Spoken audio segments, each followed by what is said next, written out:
Welcome to Allies or Enemies. I'm Jess. And I am Sean, and today we are counting down our top 10 favorite games of the year so far. So we always like to do this before everything starts to come out, because there's going to be a whole bunch of conventions right now, and there's going to just be a deluge of brand new games, and then everyone just forgets those games from the first half of the year. So we want to count them down now while we still remember all of those games. And we both rank them separately, but this is going to be a combined list of our top 10 favorite games this year so far. And before we start, we do want to do a little bit of an announcement. So we have decided last week of summer, we are planning on launching on August 19th. So if you haven't followed that yet, please go to that Kickstarter preview page and follow that. And just 2 minutes before we started recording, we hit 500 on that. So thank you so much if you are already following it.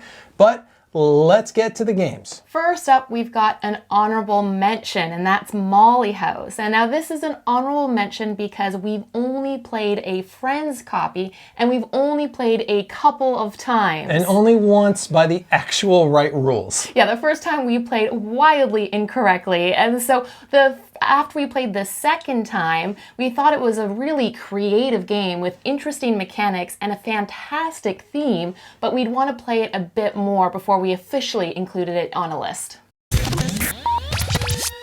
At number 10 is Transgalactica, and this is a game that's taken a lot of flack from us as well for some production issues, but underneath that stuff, this is a pretty solid game, and it's a Daniel Tassini game. It is a T-Series game. I'm a big fan of the T-Series, and it does some neat stuff in a neat world. I really like that it's got a totally different theme. I really like that Ito Valls does the art, because his stuff's just been kind of blowing up over the last few years. All of a sudden, he seems to be making a lot of stuff with a lot of different styles.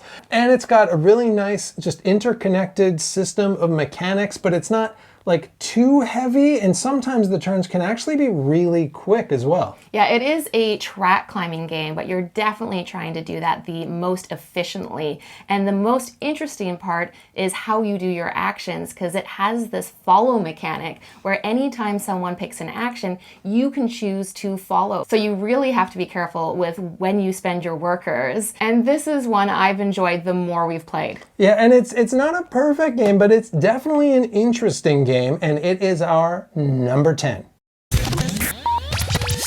Number 9 is the Fellowship of the Ring, Lord of the Rings, the trick-taking game. And that is quite a mouthful, but it is a Lord of the Rings game. And I think thematically, it captures it very, very nicely, because you're playing a cooperative trick-taking game, but you're actually going through the entire first book, The Fellowship of the Ring, with little chapter introductions, and you're playing as the different characters that are in the book along the way. Yeah, and it really does change from mission to mission. I think the first chunk we were like, oh, I don't know. And then when we got kind of halfway, we were like, oh, wow, like this is getting tough. There's some really tricky things in there. And we should note, we've only played this with 2 players. We still really enjoyed it. We still thought it was a really solid game. We also did like the crew with 2 players, so do take that into account. But we like this one as well. We thought it did a good job. And this is the game we've played the most this year. We've played it almost 30 times. So obviously we like it. And so that is our number 9. Our number 8 is Pergola, and this is a game where you are a gardener building a garden and attracting insects, and it's just beautiful. Everything in this game is incredibly lovely, and it's just really satisfying to place all of your different plants in your garden. You're like crafting it. So if you like the sounds of crafting a garden, this is very much along those lines. Yeah, and this is, it's just a nice drafting and set collection game where everything's kind of getting you more stuff, and it is nice to always get that stuff, but it's so like three-dimensional in how you're crafting and you're building and you're drafting, and that's why it's our number 8. Number 7 is Galactic Cruise, and this is a big boy. This is just a giant box of game. There's a lot of stuff in here. a really impressive production. They've thought about every part, like every aspect of this game has been so well planned out, I think.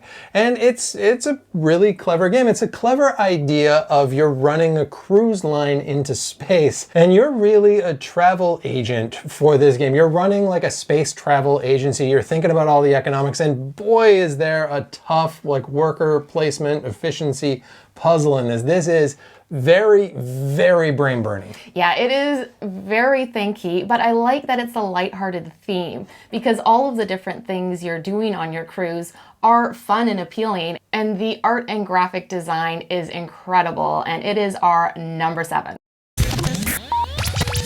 Number 6 is Finspan, and this follows on the trail of Wingspan and Wormspan, but this is a much lighter version that kind of has the same system. This one does feel quite a bit different. It takes out the food, it takes out just a whole bunch of kind of the... I didn't think they were extraneous, but now that I've played Finspan, it kind of feel like extraneous things, because honestly, this is my favorite in this series. It's just nice and light and quick. I'm not that into the fish theme, but I wasn't that into the bird theme, so it's kind of, I'm just trading straight across. But this one just moves so fast. I think this works best at most players as well, so it's got a lot going for it. Yeah, I was really surprised because I am not that into fish, but it is really neat how they've incorporated the same elements, but this time you are diving down deep. And so the more fish you have, the more of the powers you can activate as you go deeper. And if you're teaching anyone a span game, I definitely recommend starting with Finspan. And it's our number 6, and we're gonna get to number 5 right after this message.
Number 5 is Horrified Dungeons and Dragons, and I am not surprised that I like this because I really like Horrified and I really like Dungeons and Dragons. And I think they did a really good job of incorporating Dungeons and Dragons into the theme. You each get one of your classic characters of like rogue or fighter or cleric, and one of your abilities involves rolling a d20, and then the different monsters that are involved also use D20 as well, and I think it's one of the ones that feels the most different from the other Horrifieds. Yeah, this might be my favorite Horrified expansion, I think. I don't know yet because we've only played it like a few times, but we've already played it a few times. Like we just got this and we've been playing it kind of constantly, and I really, really like this one. I'm not even a big D&D fan, so I don't think, I'm missing a lot of references. Most of what I know is from Lord of Waterdeep, but this one really surprised me, and it is our number 5. At number 4 is Architects of Amethyst, and this is one that I think's kind of flown under the radar. I haven't seen a lot of folks talking about this, and this is a heck of a game. Go check it out. It is a 2-player only game. And it's got like all these interesting different levels. So it's kind of a tile placement game where you've got these tiles in the middle, you're putting a dude on, you're taking those tiles, you're adding it to your tile board. So there's like these 3 levels of scoring. First level is just you're taking tiles, putting them on your board, and you're scoring those immediately although there are different ways each of those tiles can score as well that you can change each game. The second one is when you are playing stuff in the middle, you're tic-tac-toeing. Anytime you can do a tic-tac-toe, you're gaining these end game goals. And then the third one is you've got patterns of the colors of tiles that you're trying to put down. So there's just all these different levels to this game, and it's this really cool head-to-head battle. I don't know why more people haven't talked about this, because it is really good. Yeah, it really nails the balance of having so many like different routes in the scoring conditions, but not having it be overwhelming, because each of those are simple enough that you can easily keep track of it all. So it is just incredibly satisfying. And that is our number 4. Number 3 is Vantage, and this is a game I've heard about coming out for quite some time. So I've had very high expectations, and I really didn't know what to expect because it's an open world exploration game. And when I saw some like previews coming out, I was a little bit surprised because there's no board. It's all done through cards, but I think it captures being dropped in this space that you don't know anything about, and you can do pretty much whatever you want to do. You have to explore the world, you get various like goals you're trying to accomplish, but how you go about interacting with the world is totally up to you. Yeah, and we're gonna have a much bigger review of this very soon, but yeah, I was surprised by this too. And what it is something that I'm not usually that into, where you're reading a storybook to each other and you're going to these different kind of imaginary places, because you don't really have, you've got these cards that show you where you are, but the art's kind of a little bit abstracted.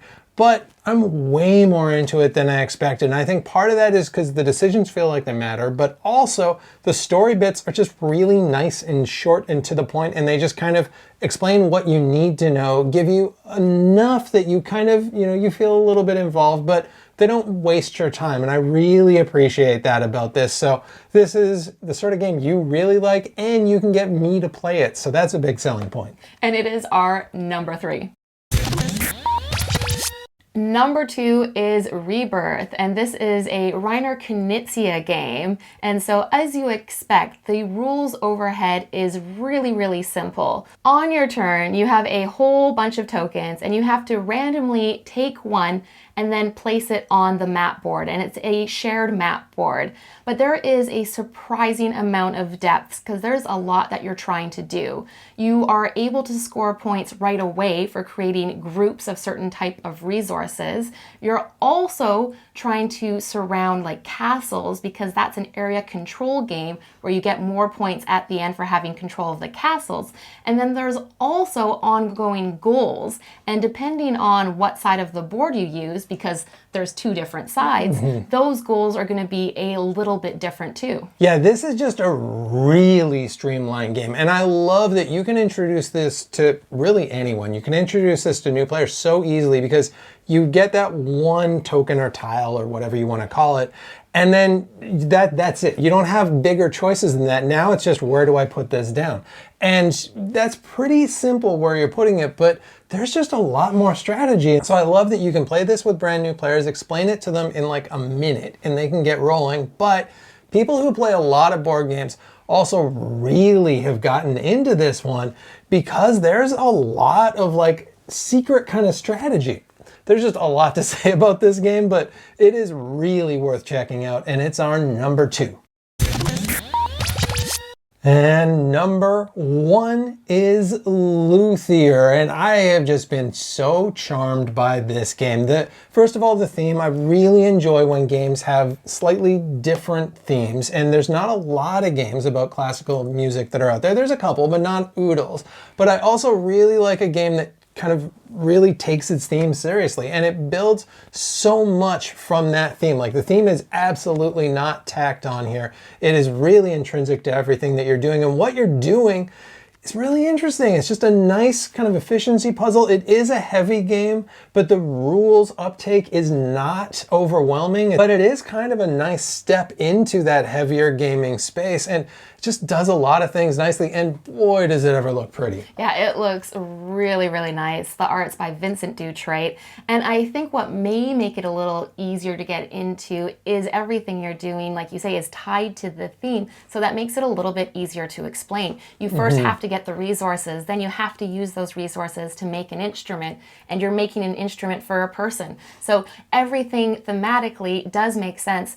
And on top of that, there's the interesting like worker placement slash bidding aspect for how you can do all of your actions, where you really have to try and consider what all the other players are doing. And it's a really thinky game, but you are like fully engaged the entire time, and it is our number one. And that is it. That is our top 10 of the year so far. And if you're thinking, oh boy, they sure missed this game, or why isn't this game? Almost certainly we just have not played it, or we haven't heard about it. So please do let us know in the comments below the ones that you think we definitely need to play by the end of the year. And like we said, please do check out our Kickstarter last week of summer. We are so excited to be launching it soon. This has been years in the making, so we'll put the link in the description. Please check it out, and thank you so much for watching. Hopefully we'll see you next time for another game.